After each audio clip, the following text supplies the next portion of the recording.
اعوذ باللہ من الشیطان الرجیم بسم اللہ الرحمن الرحیم ان اللہ و ملائکتہ یصلون علی النبی یا ایھا الذین آمنوا صلوا علیہ وسلموا تسلیما اللہم صل علی سیدنا و مولانا محمد وبارک وسلم الصلاۃ والسلام علیک یا رسول اللہ وعلی آلک و اصحابک یا محبوب رب العالمین۔ ناظرین، آپ دیکھ رہے ہیں اخبار حق اسپیشل، میں ہوں آپ کا میزبان علامہ محمد کاشف مدنی۔ ناظرین، پچھلی دفعہ جب آپ نے پروگرام سماعت کیا، ایمان کے حوالے سے ہم نے گفتگو کو چھیڑ رکھا تھا۔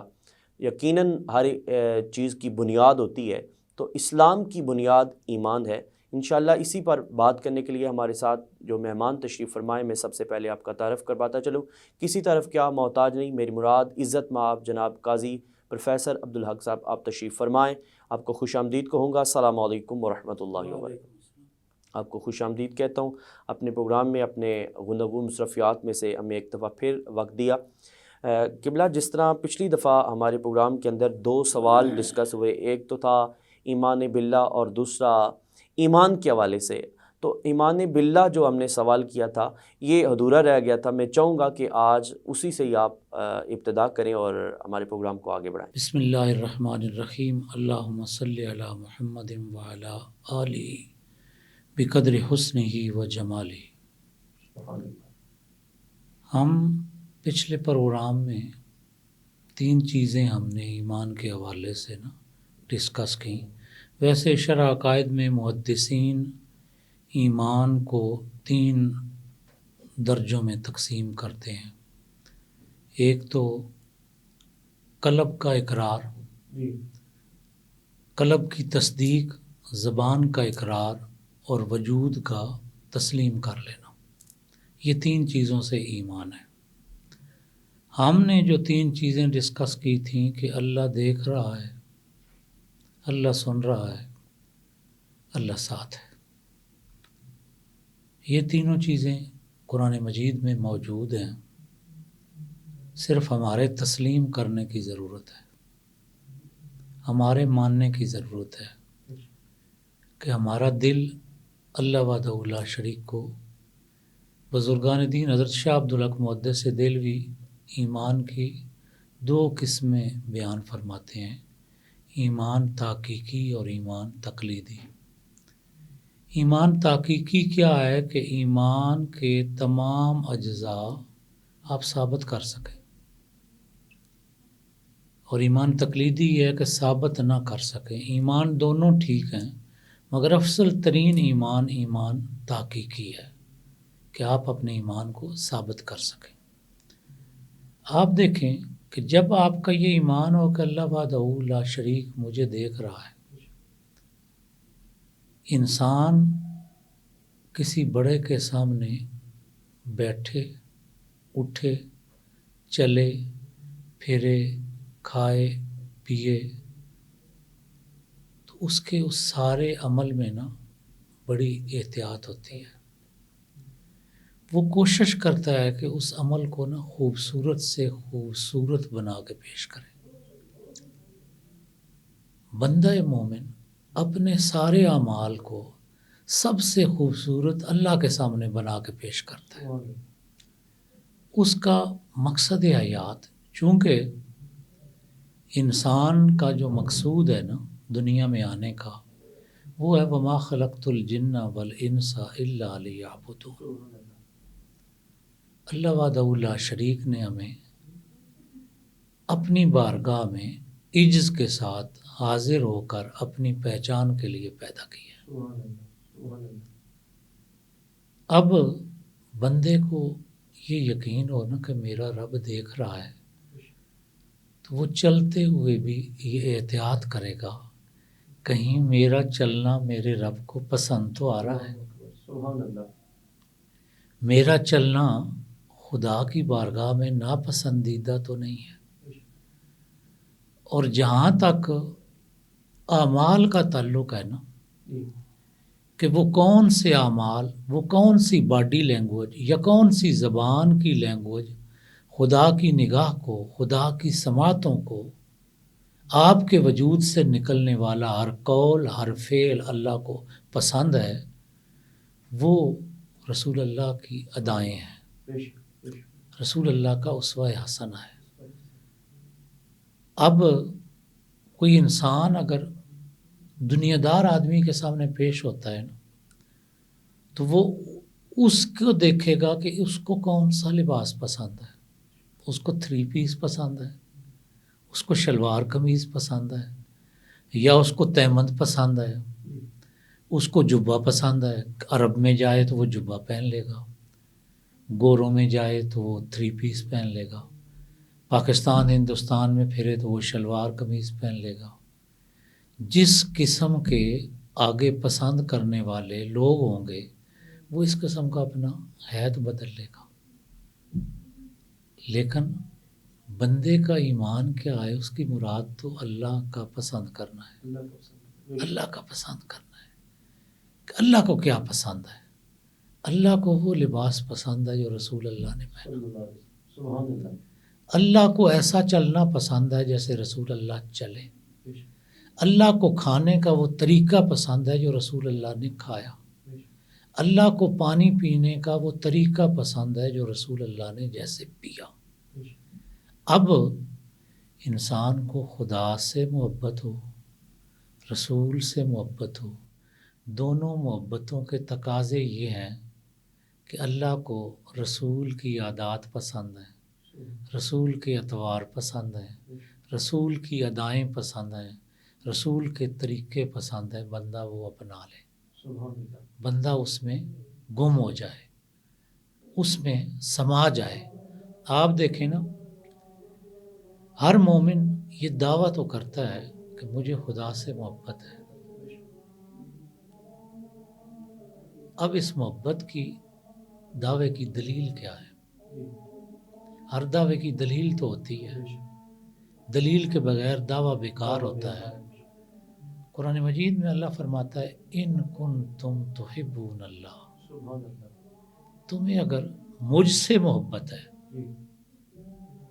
ایمان اللہ کی محبت سے شروع ہوتا ہے کیونکہ اللہ خالق ہے، ماں مجازی رب ہے، وہ بندے کو پیدا کرتی ہے، پالتی ہے، بندہ اس کی کوئی بات ٹالتا نہیں ہے، بندہ اس کے سامنے سر جھکا کے کھڑا رہتا ہے۔ وہ حقیقی رب ہے، وہ حقیقی خالق ہے، وہ حقیقی مالک ہے، وہ حقیقی رازق ہے، اس کے سامنے پیش ہونے کے بھی تو کچھ تقاضے ہیں، اس سے محبت کرنا بھی تو لازم ہے۔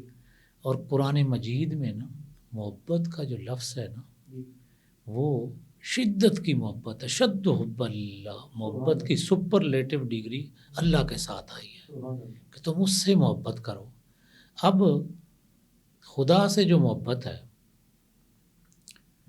خدا سے محبت کا یہ تقاضا ہے، کوئی شخص دعویٰ کرتا ہے تو اللہ تعالیٰ نے یہ نہیں کہا کہ تم جو ہے وہ یہ کام کر لو، میری محبت میں یہ کر لو، میں تیری محبت تسلیم کر لوں گا، نہیں، اس نے کہا فاتبعونی، تم صرف میرے محبوب کی اداؤں کی نقالی کر لو،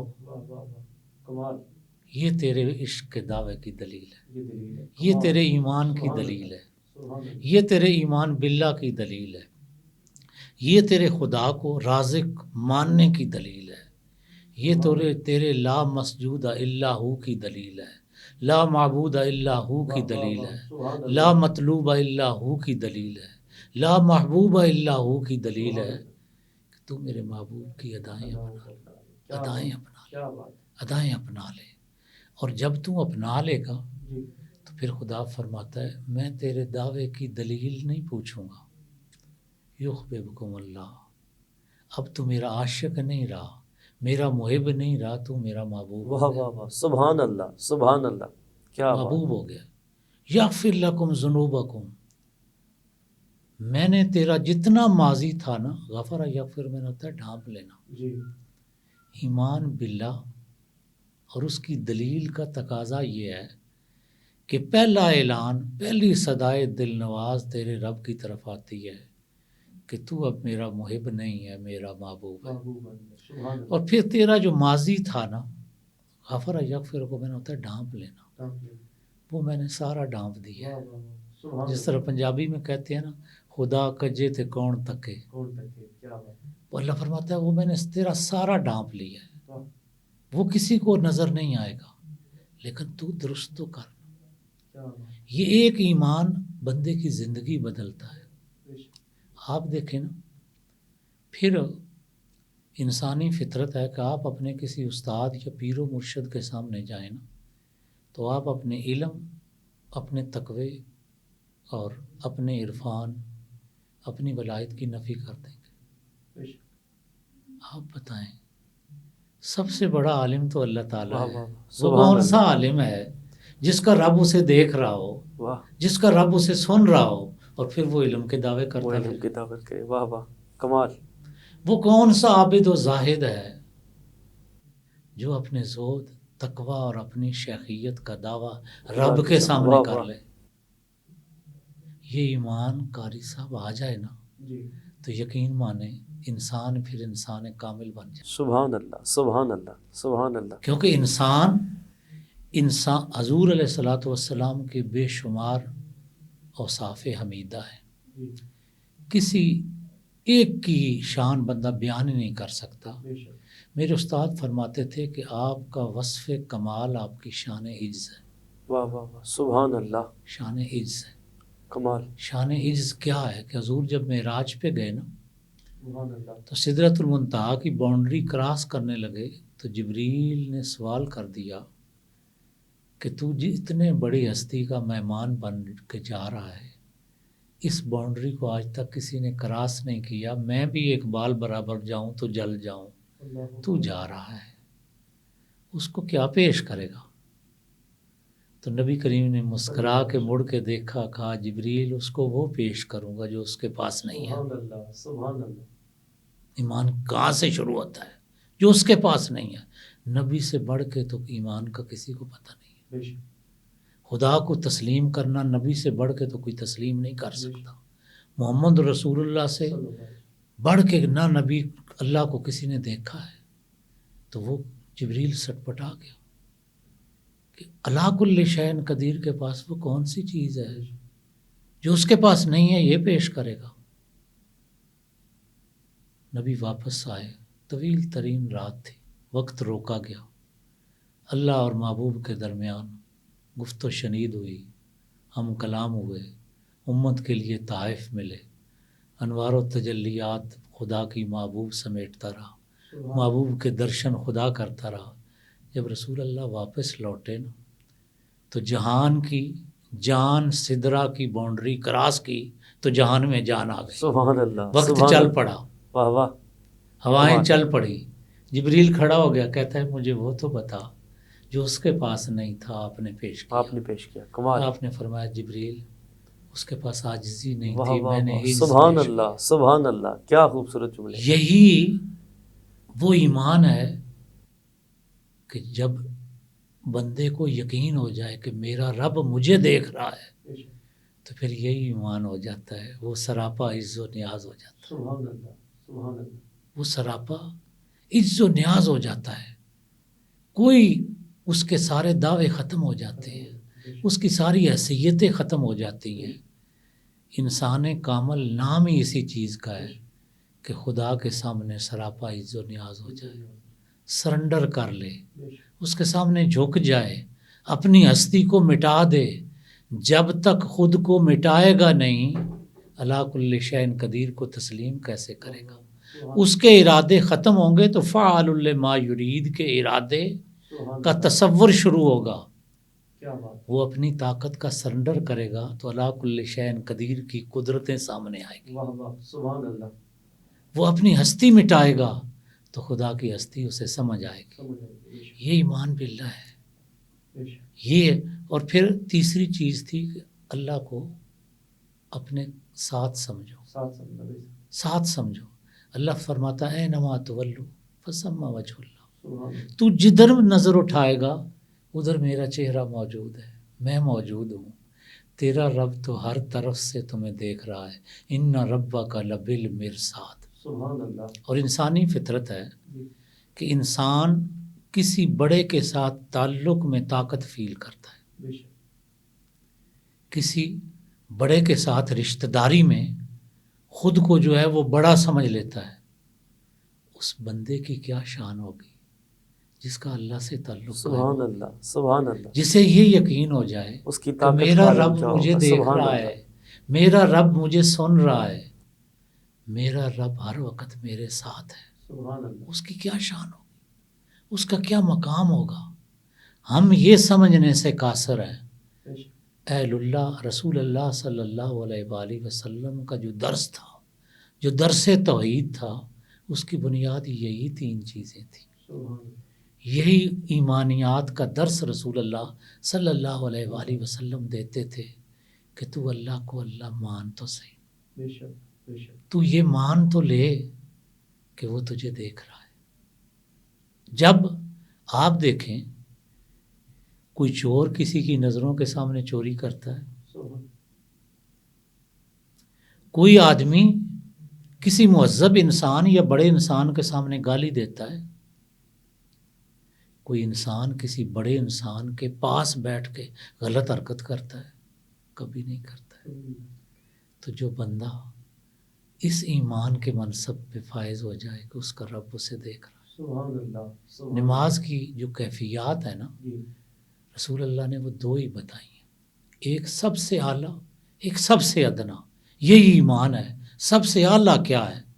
آپ کو پتہ ہے کہ نماز کے سارے صیغے مخاطب کے ہیں، سبحانک اللہ، اللہ تو پاک ہے، بے شک، تو اسے کہا جاتا ہے جو موجود ہے، نظریں جس کے درشن کر رہی واہ ہیں۔ واہ واہ واہ، سبحان اللہ، کمال، خدا کی پاکی اہل اللہ دیکھ کے بیان کرتے ہیں۔ بے شک، حضرت خواجہ اجمیری فرماتے ہیں کہ فقیر درویش کی عام سی نماز خدا کے عرش کے سائے کے نیچے واہ ہوتی ہے۔ واہ، جب سبحان وہ اللہ، خاص پڑھتا ہے پھر یا اس کا وہ نمازی جانتا ہے یا جس کی نماز پڑھ رہا ہے وہ سبحان جانتا اللہ، سبحان ہے۔ اللہ، نبی کریم فرماتے ہیں الصلاۃ معراج المومنین، معراج خدا کے دیکھنے کا نام ہے۔ بے شک، اب ایمان کیا ہے کہ تیرا سب سے کمال درجے کی نماز اور ایمان کیا ہے کہ تو خدا کی یزدان کا جلوہ دیکھ کے واہ پڑھے واہ، سبحانک اللہ، سبحان اللہ، یزدان کا انوار دیکھ کے کہے واب حمدے کا، سبحان اللہ، تعریفوں کے لائق تجھ سے بڑی کوئی کوئی ذات ہی نہیں ہے، بے شک، کوئی دوسرا ایسا ہے ہی نہیں جس کی تعریف کی جائے۔ کیا بات ہے، وتبارک اسموں کا، کوئی دوسرا ایسا ہے ہی نہیں جس کے نام نامی اس میں گرامی میں کتنی برکات ہوں، یہ تیرا ہی نام ہے، کیا تو کر بات، کے مخاطب ہوتا ہے۔ وتعالی جدوں کا، رفتیں اور بلندیاں مخلوق میں کیا ہوگی، وہ تو خالق کو سجتی ہیں، سبحان اللہ، وہ خالق کو سجتی ہیں۔ اتنی بلند و بالا کسی کی ذات ہی نہیں ہے، ذات ہی نہیں ہے۔ آپ دیکھیں نا، کوئی انسان کسی سے مانگنے جائے نا، تو ہمارے دیہات میں نا یہ جو غریب غربا لوگ ہوتے ہیں جب مانگنے آتے ہیں پہلے وہ بندے کی تعریف کرتے ہیں، پھر کر کے پھر کہتے ہیں کہ ہم پہلے بھی تیرے دربار میں آتے رہتے ہیں، تیرا باپ دادا بھی ایسا تھا، بڑا سخی تھا۔ واہ واہ، اس کے بعد پھر آہستہ سے وہ کہہ دیتے ہیں کہ جناب ہماری یہ حاجت ہے۔ بندہ اسی طرح کہتا ہے نا سبحانک اللہ سبحان اللہ، وبحمدہ کا وتبارک اسموں کا وتعالی جدوں کا ولا الہ غیرک، سبحان اللہ، تیرا کوئی ثانی نہیں ہے۔ پھر دوبارہ حمدیہ کلمات شروع کرتا ہے الحمدللہ رب العالمین۔ سبحان اللہ، سبحان اللہ، تو وہ ذات ہے کہ جو ساری مخلوقات کو آہستہ آہستہ درجہ کمال تک پہنچا دیتا ہے۔ یہ تیری شان ربوبیت ہے اور یہ عالمین کے لیے ہے۔ پھر مالک یوم الدین، جس دن کسی کو بولنے کی جرت ہی نہیں ہوگی، جس دن سارے انبیاء سارے رسول سوائے محمد الرسول اللہ کے یہ جملہ کہہ دیں گے اذهبوا الی غیری، اس دن بادشاہت صرف تیری ہی ہوگی۔ الرحمن الرحیم، تیری رحمتوں کی کوئی انتہا نہیں ہے۔ پھر وہ کیا کرتا ہے؟ پھر وہ کہتا ہے ایاک نعبد، میں تو تیرا پرانا طلبگار ہوں، واہ واہ واہ، سبحان اللہ، میں تو کب سے، میں تو روز پیدائش سے جب بھی میں بھوکا ہوتا ہوں وہ تیری بارگاہ میں آتا ہوں، جب بھی میں پیاسا ہوتا ہوں میں تیری بارگاہ میں دستے سوال دراز کرتا ہوں، تجھ سے بڑا مجھے کوئی نظر ہی نہیں آتا ہے۔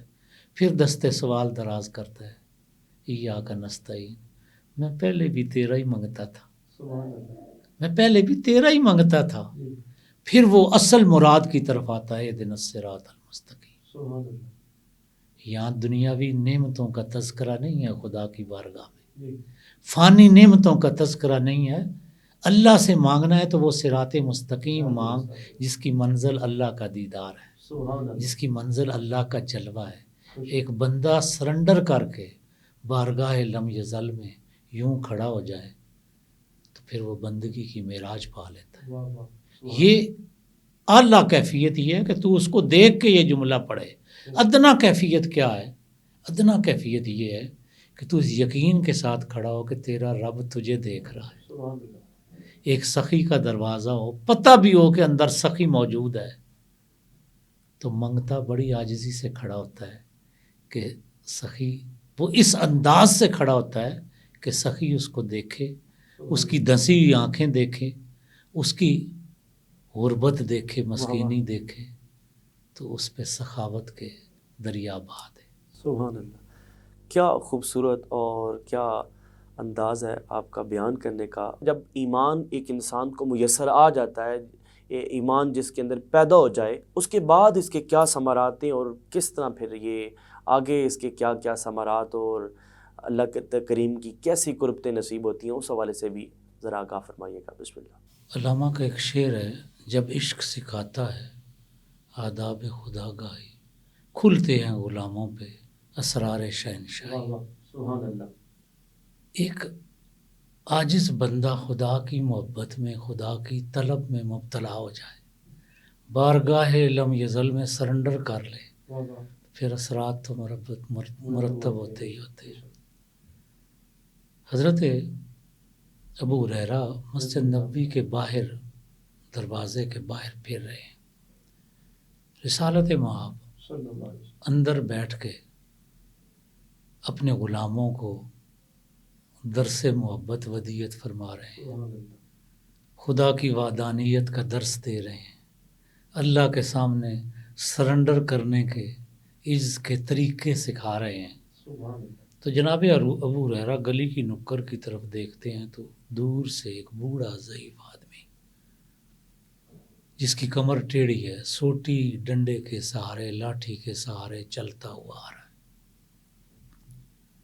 جناب ابو ہریرہ آگے بڑھ کے نا اس کو سہارا دیتے ہیں اور اسے کہتے ہیں کہ بابا، میں نے آپ کو مدینہ میں پہلی دفعہ دیکھا ہے، پہلے کبھی آپ کو دیکھا نہیں ہے، یہاں آپ اجنبی لگتے ہیں۔ بابا کہتا ہے، بیٹا ٹھیک کہہ رہے ہو، میں پہلی دفعہ آیا ہوں۔ ابو ہریرہ پوچھتے ہیں کیوں آئے ہو؟ کہتے ہیں یہاں ایک مرشد رہتا ہے، ایک پیر رہتا ہے،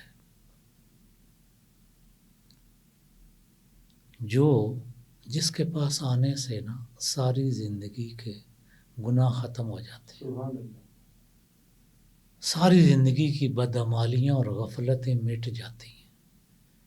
میں اس مرشد کی تلاش میں آیا ہوں۔ اس مرشد کا ایک مرید میری بستی میں گیا اور اس نے اس کا قصہ سنایا۔ میری 96 سال عمر ہے، چھوٹی عمر نہیں ہے، 96 ایئر، 96 سال کا بوڑھا۔ کہتے ہیں بیٹا میں بڑی مشکل سے چل کے آیا ہوں،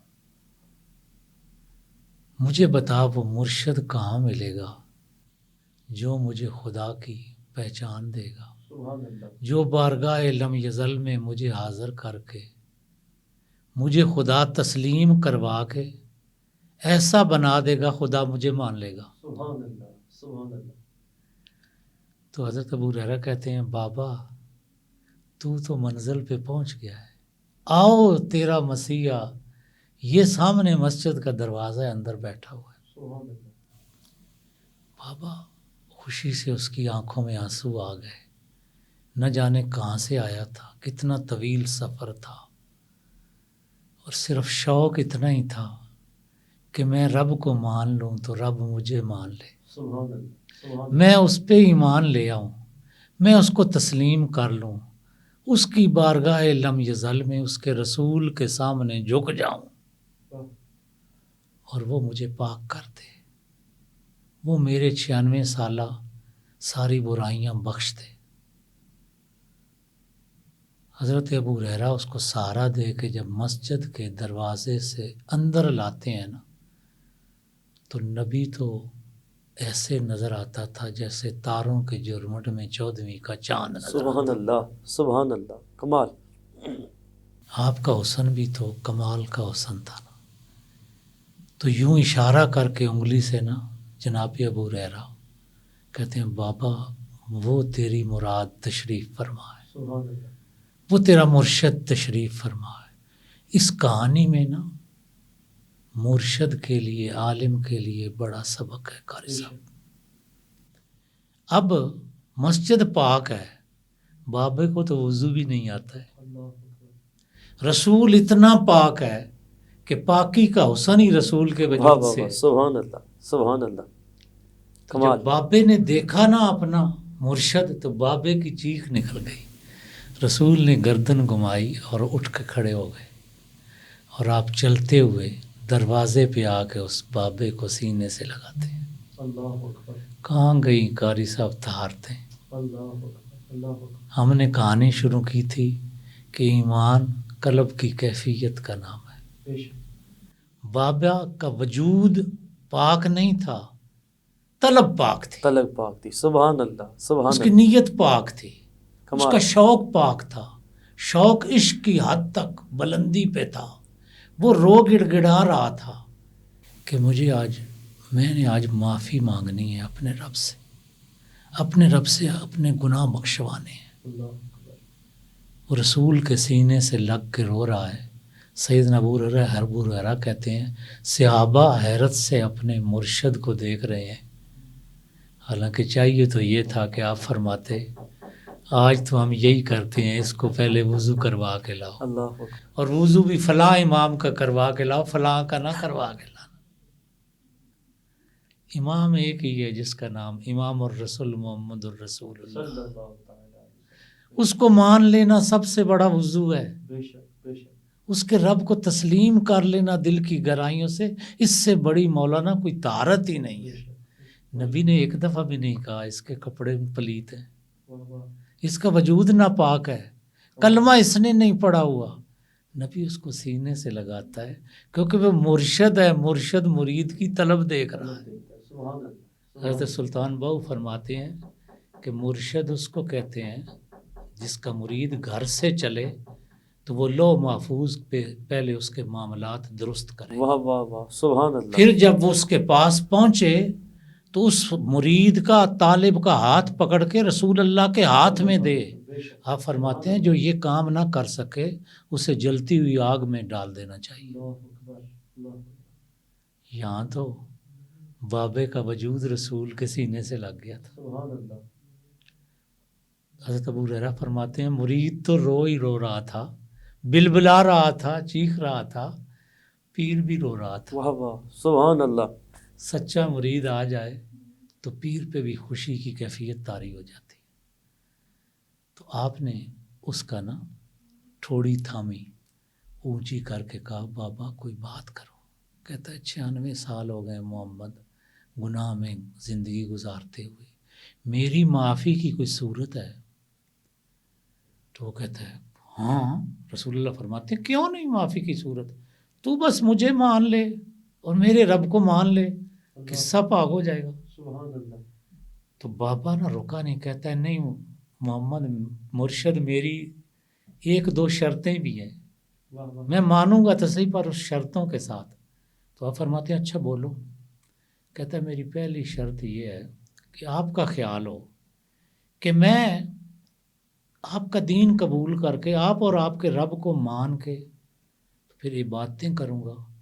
تو محمد میری 96 سال عمر ہے، میری تو کمر سیدھی نہیں ہوتی، راتوں کو قیام کون کرے گا. اللہ اکبر.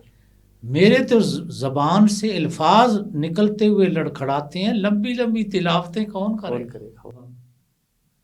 آپ فرماتے ہیں کہانی تمام ہوئی یا اور بھی ہے؟ نہیں ایک اور بات بھی ہے. آپ فرماتے ہیں اچھا بولو.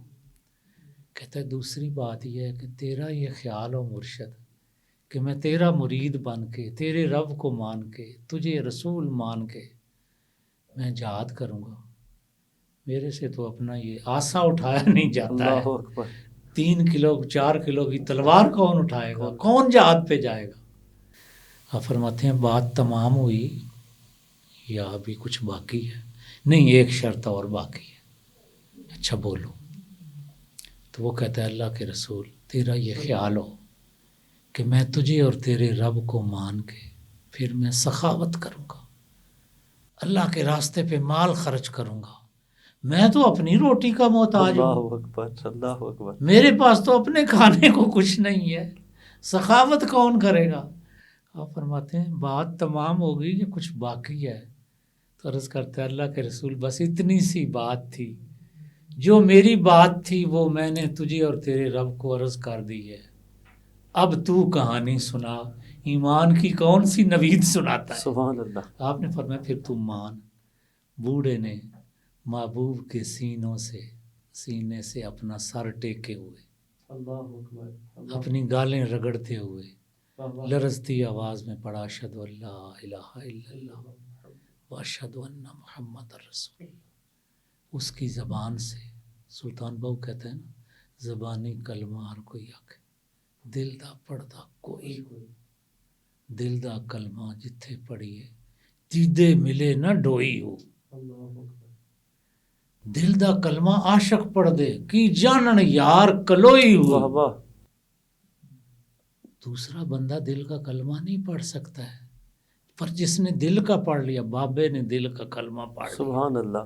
شرطیں بھی بتا دی، بابے کا کلمہ تمام ہوا، بابے کی شرطیں تمام ہوئی، نبی نے اس کے ٹھوڑی سے اس کا چہرہ بلند کیا، اس کا منہ صحابہ کی طرف کیا، اور آپ فرماتے ہیں اوئے جس نے جنتی دیکھنا ہے، سبحان اللہ، سبحان اللہ، کیا اور پھر بات۔ آپ فرماتے ہیں یہ میرا پہلا مرید ہوگا جو بغیر حساب کتاب کے جنت میں سبحان چلا اللہ، جائے گا۔ سبحان اللہ۔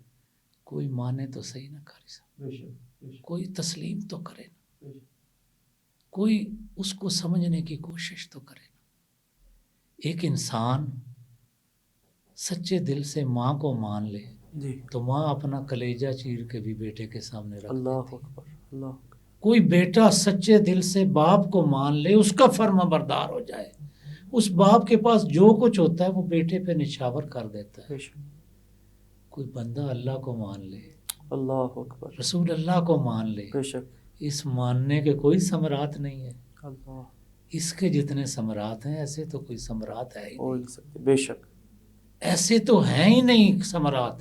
جی، ایک غزوہ کے موقع پہ ایک صحابی سخت زخمی پڑے ہیں، شدید زخم ہے، زخموں سے چور ہے، خون نچڑ چکا ہے، ہاتھوں پاؤں میں جان کوئی نہیں ہے، جان نہیں ہے، صرف آنکھیں جھپکتے ہیں، کبھی کھولتے ہیں کبھی بند کرتے ہیں۔